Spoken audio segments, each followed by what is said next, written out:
Kaya nga nakita natin na isampa ang impeachment complaint sa Senado, 225 votes na talagang ginamit ang pondo ng taong bayan at pananakot. At ngayon, siyempre, importante sa kauna-unahang rason para importante sa kanila ang Senate President ay makabangag para yung pagdinig ng impeachment ay sang-ayon sa kanilang script. Paano nga naman matatanggap ang mga AMLAC bank documents na pinresenta na walang court order kung ang Senate President ay magde-decide that is excluded by the Bill of Rights, that is excluded by the Secrecy of Bank Deposit Law, and that is excluded by the AMLAC law. So syempre, kinakailangan nila na yung Senate President bilang presiding officer ng impeachment trial ni Sara Duterte ay tatanggapin ang AMLAC bank records na illegal na nakalap at illegal na isinapubliko.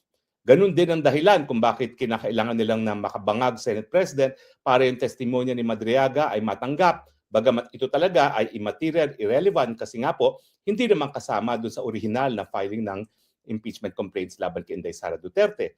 Ito po ay in addition. Ibig sabihin, hindi sakop ng mga impeachment complaint na dapat dinggin ngayon ng Senado.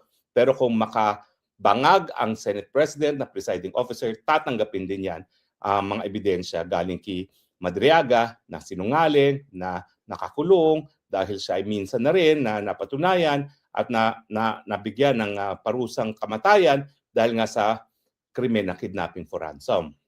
So yan ang unang-unang pagkakataon, unang-unang dahilan ba't kinakailangan nila ng Senate President na probangag para yung mga ebidensya na hindi dapat maipasok at nang sa ganon, kung hindi man makonvict si Sara Duterte, masira sa mata ng publiko.